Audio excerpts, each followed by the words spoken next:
Alors bonjour à toutes et à tous, je suis désolé de ne pas pouvoir être avec vous aujourd'hui pour ce 24e congrès des économistes de langue française, d'autant plus que j'ai une histoire très particulière avec ce congrès, puisque à 22 ans, en tant que mémorand de fin d'année dans mon cursus d'ingénieur de gestion à l'ULB, j'avais eu l'occasion de gagner le prix du mémoire en économie de langue française, et donc j'avais eu l'occasion de participer à votre congrès déjà tout jeune, donc j'ai une affection particulière pour ce congrès. Néanmoins, mon collègue Naïm Cordemans, qui travaille avec moi au sein du cabinet et qui était un des architectes du plan de relance, est présent ce matin avec vous et se fera un plaisir de répondre à toutes vos questions. Donc voilà, je vous souhaite un excellent congrès et je serai ravi de vous rencontrer à une prochaine occasion. Le thème de notre discussion aujourd'hui est investir plus, investir mieux. Et à travers cet exposé, je vais vous démontrer pourquoi la question de la transition climatique est une question qui est intimement liée aux enjeux de l'investissement public et d'amorcer une dynamique positive pour investir dans nos infrastructures, que ce soit en matière de bâtiments, en matière énergétique, en matière de mobilité. Il faut savoir que par le passé, l'humanité a déjà été capable de faire plusieurs fois des transitions majeures d'une énergie vers une autre. Nous sommes passés au XVIIIe siècle d'une économie basée sur la force de travail de l'homme et du cheval à une énergie basée sur le charbon. Ensuite, plus tard, dans l'humanité, nous sommes passés d'une économie basée sur le charbon à une économie basée sur le pétrole. Ces différentes transitions énergétiques, elles ont été faites au moyen d'investissements massifs dans l'infrastructure. Quand nous sommes passés au charbon, nous avons construit, et la Belgique est un excellent exemple de ces investissements, nous avons construit massivement des canaux, massivement des chemins de fer. Ensuite, quand nous sommes passés dans l'après-seconde guerre mondiale d'une économie basée sur le charbon à une économie basée sur le pétrole, nous avons là aussi investi massivement de l'ordre à 6, 7, 8% de notre PIB par an pour construire des infrastructures nécessaires pour le paradigme pétrole. On a construit des autoroutes, on a construit l'essentiel du parc immobilier qui existe encore aujourd'hui, on a construit les grands réseaux de distribution énergétique qui nous servent toujours aujourd'hui. Et donc, et c'est aussi un message d'espoir pour les jeunes générations, nous pouvons réussir une transition énergétique aujourd'hui d'un paradigme carboné vers un paradigme décarboné, mais c'est une question d'investissement et d'investissement dans nos infrastructures.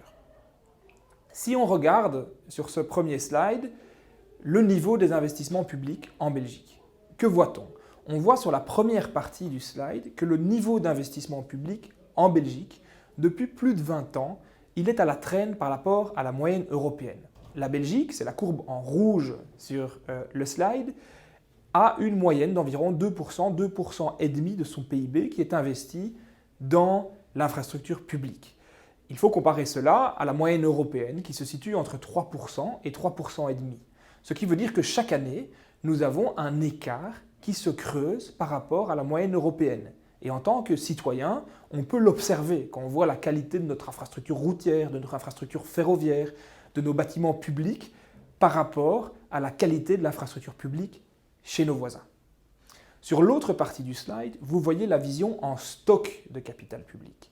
Et là, ce qu'on voit, c'est qu'en fait, ce stock de capital public, c'est-à-dire la valeur théorique de l'ensemble de nos actifs publics, que ce soit les bâtiments publics, les écoles, les réseaux énergétiques, les réseaux de chemin de fer, les routes, eh bien on voit que cette finalement richesse collective, elle devient de plus en plus faible chaque année. Parce qu'en fait, le taux d'investissement chaque année est insuffisant, ne fût-ce que pour renouveler l'infrastructure existante. Et donc la situation, elle est véritablement catastrophique.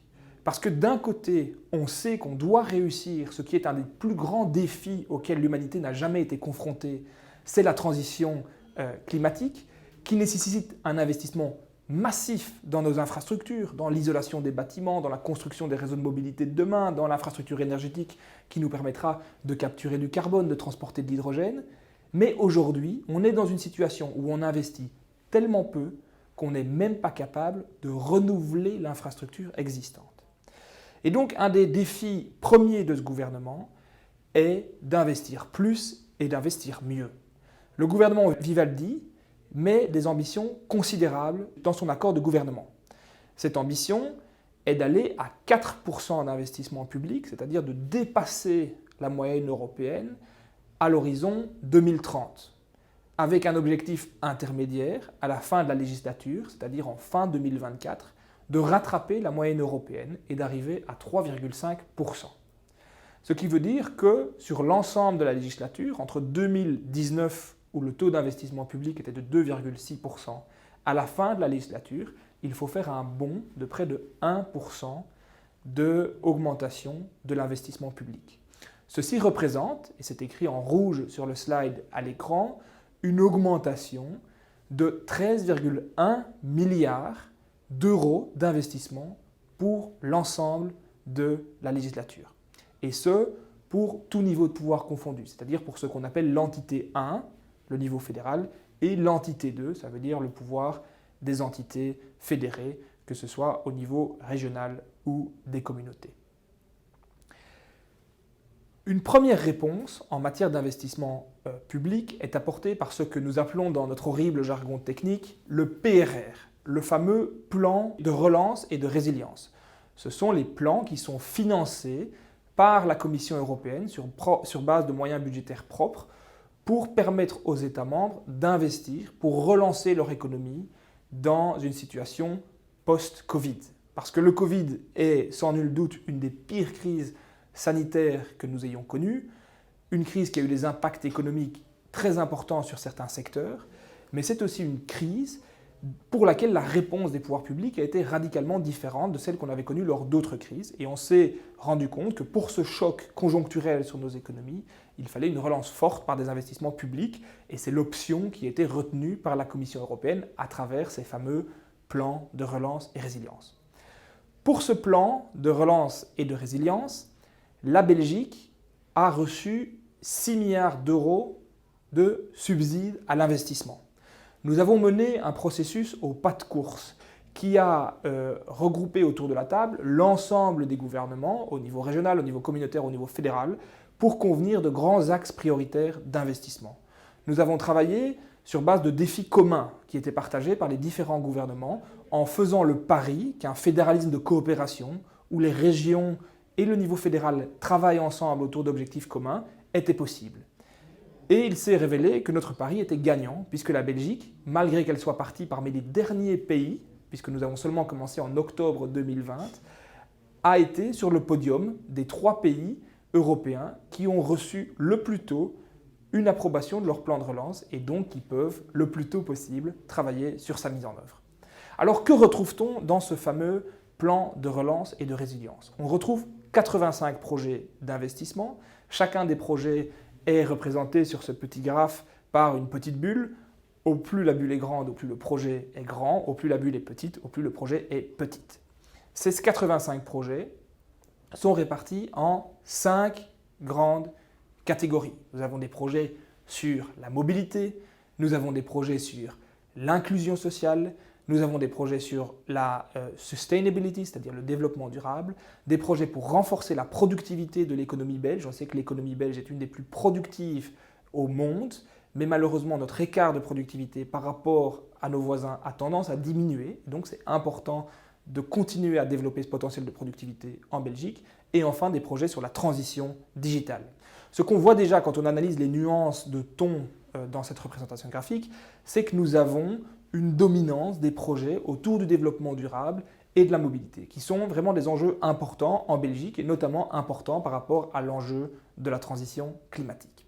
Alors quelques exemples de projets, je ne vais pas les passer tous en revue. Pour cela, l'ensemble du plan de relance est disponible en ligne de façon complètement transparente, donc n'hésitez pas à rentrer dans les détails des différents projets, mais nous avons des projets en matière d'environnement, où on va retrouver des projets à la fois sur la rénovation énergétique de bâtiments. Plus de 1 milliard d'euros sont consacrés à la rénovation énergétique de bâtiments. On va retrouver des projets sur la modernisation des réseaux d'énergie, par exemple la construction des premières centaines de kilomètres sur le réseau de transport de l'hydrogène pour pouvoir substituer progressivement le gaz naturel par de l'hydrogène et les premiers kilomètres d'un réseau de captation de CO2 à proximité des grands sites industriels. On retrouve aussi des projets en matière énergétique très ambitieux et très iconiques. Par exemple, la création du Nil énergétique le long de la côte de la mer du Nord pour pouvoir connecter nos différents parcs éoliens et continuer à affirmer le leadership belge en matière d'éolien offshore.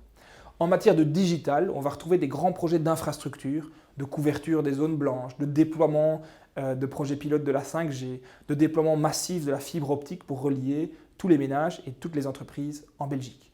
On retrouve des projets aussi assez audacieux, par exemple le développement d'un centre sur l'intelligence artificielle et ses applications éthiques dans différents secteurs qui sera localisé à Bruxelles. On travaille aussi sur la connectivité des écoles parce qu'on sait que la transition numérique dans les écoles est aussi un enjeu absolument prioritaire.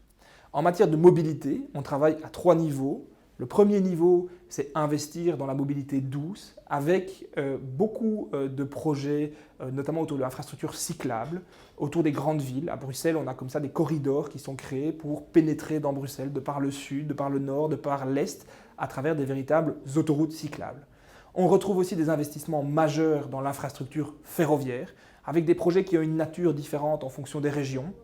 Au nord du pays, on va trouver des extensions de réseau, principalement autour des grands ports, pour pouvoir réaliser l'ambition qui est de transporter 50% des marchandises, donc du fret via voie ferroviaire, et des projets en Wallonie autour du maintien du réseau, et notamment la problématique des petites lignes en Wallonie qui nécessitent un réinvestissement. Enfin, en termes de mobilité, on va retrouver aussi des projets de construction de capacités de recharge pour les véhicules électriques. C'est une ligne forte du gouvernement d'accélérer la transition vers la mobilité électrique pour les autos, notamment à travers la révision du régime des voitures de société. Mais pour cela, il faut une infrastructure de recharge qui soit à niveau. Et ce sera chose faite avec le plan de relance qui vise à établir près de 50 000 points de recharge sur le réseau primaire et secondaire du pays.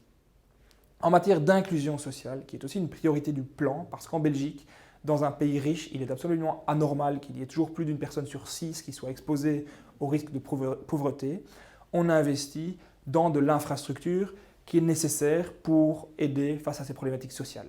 Notamment des nouvelles unités de logement pour les groupes les plus vulnérables, que ce soit pour les personnes sans abri, avec le déploiement de programmes de type Housing First, que ce soit des logements sociaux pour les personnes avec les revenus les plus modestes, que ce soit la création de nouvelles places dans les crèches, parce qu'on sait que c'est un enjeu pour les familles, mais c'est aussi un des enjeux premiers à lever pour augmenter la participation au marché du travail, notamment chez les femmes.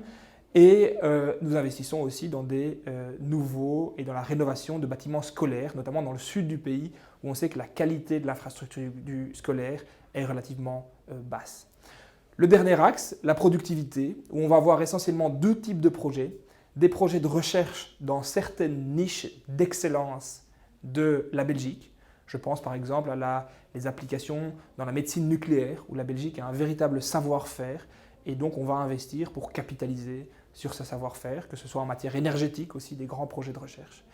Et le deuxième type de projet qu'on va retrouver, ce sont des projets de formation du capital humain, là aussi en se centrant sur des métiers qui soit correspondent à des niches d'excellence en Belgique, par exemple dans les biotechnologies, ou par rapport à des métiers qui vont émerger par rapport à la transition environnementale, que ce soit tous les métiers verts du bâtiment. On sait qu'il y a énormément d'emplois dans les prochaines années qui sera créé dans la rénovation énergétique des bâtiments, que ce soit autour de l'alimentation durable et de recréer là aussi des poches d'emploi importantes. Pour tous les projets, vous retrouvez des fiches détaillées en ligne, et donc n'hésitez pas, non pas à lire le document dans son intégralité, c'est un peu long, 750 pages, mais à aller en fonction de vos intérêts, de votre région, à regarder les différents projets. Nous avons vraiment veillé à travailler en toute transparence pour donner de la transparence sur les projets, mais aussi sur les grands jalons d'exécution des projets, puisque l'ensemble de ces projets devront être réalisés à l'horizon de 2026. Quand on regarde le type de projet, ce qu'on voit, c'est qu'il y a environ 15% de projets qui sont des projets de recherche et développement. C'est la deuxième colonne sur le slide qui est projetée. Environ 25% des projets en valeur qui sont sur le renforcement du capital humain. Environ 30% des projets qui sont des projets ICT, c'est-à-dire des projets qui ont une dimension digitale. Et la part du lion, environ 60%, sont des projets d'infrastructure, Alors vous allez peut-être vous demander, tiens, mais pourquoi autant d'infrastructures? Eh bien c'est assez simple, parce que l'infrastructure a un multiplicateur à court terme qui est élevé, c'est-à-dire quand on réalise des projets d'infrastructure, que ce soit placer de la fibre optique, rénover des maisons, rénover des lignes de chemin de fer, construire une île énergétique en mer du Nord, ce sont des projets qui ont un effet multiplicateur important sur l'économie belge à court terme et qui sera d'autant plus élevé que nous arrivons à faire travailler de la main-d'œuvre et des entreprises locales sur ces projets. C'est un enjeu majeur pour la mise en œuvre du plan de relance. L'autre raison, pourquoi ce focus sur l'infrastructure, et je fais référence à mon introduction, c'est qu'on sait qu'aujourd'hui la transition climatique, c'est une question d'infrastructure et d'upgrade de notre infrastructure. Et donc, ce plan de relance est véritablement une première brique dans une hausse structurelle des investissements publics et dans un upgrade global de l'infrastructure en Belgique. Au niveau du focus sur le climat, la Commission européenne nous avait imposé un minimum de 37% d'investissements qui devaient être dédiés à la dimension verte, à la transition climatique. Et je suis fier de pouvoir vous dire aujourd'hui que la Belgique est le second pays après la Finlande qui a le taux le plus élevé de contribution au climat avec son plan de relance, puisque près de 1 euro sur 2 de notre plan de relance a une contribution positive à l'objectif climatique. Alors vous vous rappelez dans votre introduction l'objectif d'aller vers 3,5% d'investissement public à l'horizon 2024. Pour cela, il fallait 13 milliards d'euros. Les sommes accordées par l'Europe dans le cadre du PRR, Plan de relance et de résilience, se chiffrent à 6 milliards. Et donc vous aurez vite fait de calculer, de dire, tiens, mais en fait, avec les 6 milliards d'euros européens, on ne couvre à peine que 45%, c'est-à-dire 6 milliards sur 13 milliards, de l'effort total qui doit être réalisé d'ici à 2024. Et c'est pourquoi notre PRR, il est complété par d'autres initiatives et surtout par des fonds privés, parce que l'objectif d'un plan d'investissement public est d'entraîner un mécanisme vertueux sur l'investissement privé. Et donc, l'ensemble de la relance au niveau belge par les investissements, en fait, se base sur 3 piliers. Le premier pilier est le pilier dont je viens de parler, le plan de relance et de résilience, financé par l'Europe, c'est la petite bulle en bleu dans le premier pilier que vous voyez, 5,925 milliards. Ces projets financés par de l'argent public sont complétés pour environ 3 milliards d'euros, 3 000 millions, par de l'investissement privé, parce que la plupart des projets sont montés en partenariat avec des partenaires industriels ou des partenaires d'investissement privés. Ensuite, nous avons un second pilier, qui est le pilier central, qui sont des moyens complémentaires qui sont dédiés par chacun des gouvernements. Par exemple, le gouvernement fédéral s'est engagé pour près de 1,5 milliard pour des investissements supplémentaires sur ses moyens propres. Et il le fait en toute cohérence avec les axes qui ont été définis au niveau européen. C'est ça l'utilité de l'exercice, c'est qu'en fait, les lignes directrices qui ont été définies pour les 6 milliards européens sont appliquées de façon identique et cohérente par les autres entités. Le gouvernement flamand fait la même chose. À travers le plan Vlaamse Veerkracht, pour un montant de 4,3 milliards, la Flandre investit. 2 milliards d'euros sont des moyens qui proviennent de l'Europe et le reste, 2,3 milliards, sont des moyens propres du gouvernement flamand. La Wallonie fait exactement la même chose à travers son plan de relance qui a même été revu à la hausse dans les circonstances malheureuses des inondations dans la province de Liège. Ici aussi, il y a des projets qui sont montés avec des investisseurs privés et qui permettent d'augmenter le volume total d'investissement. Il y a un troisième pilier que nous appelons le fonds de transformation, qui est porté par la SFPI, la Société fédérale de participation et d'investissement, parce qu'en fait, dans ce plan de relance, nous avons reçu énormément de projets qui étaient portés par des entreprises privées seules. Souvent, c'était des excellents projets qui pouvaient contribuer à la réduction de CO2, qui pouvaient contribuer à des objectifs prioritaires du gouvernement, mais malheureusement, à travers les fonds publics, comme vous le savez, nous ne pouvons pas financer directement des entreprises parce que cela contreviendrait aux règles de concurrence ou aux règles d'aide d'État européennes. Et donc pour cela, nous avons mis sur pied un fonds spécifique au sein de la SFPI, qui est le véhicule d'investissement de l'État fédéral, et qui vise à investir ou à co-investir dans des entreprises privées pour leur permettre d'accélérer leur transition vers une société bas carbone et une société où les technologies digitales prendront plus de place. Je voudrais clôturer par ici, et donc finalement en vous rappelant que ce plan de relance était sur le processus, une démonstration du fait qu'en Belgique, en 2021, on peut encore travailler, le gouvernement fédéral et les régions ensemble, autour d'un mécanisme de fédéralisme de coopération, où les régions travaillent ensemble pour réaliser des objectifs prioritaires de développement pour le pays. Deuxièmement, en vous rappelant que ce plan de relance avait deux objectifs. Le premier objectif, c'est de donner un boost à l'économie à travers une programmation d'investissement pour sortir plus vite de la crise du Covid, mais qui est aussi un objectif d'augmenter, d'être le début d'une augmentation structurelle de l'investissement public, qui est un défi majeur et une des clés du succès sur notre route vers la transition vers une société bas carbone. Et le troisième message, c'était de vous rappeler que finalement nous avons essayé de concentrer les investissements dans des niches spécifiques où la Belgique possède une excellence, où il y a un potentiel d'emploi, un potentiel d'augmentation de la productivité pour augmenter les opportunités pour chacun et chacune dans le futur. Merci beaucoup et à bientôt.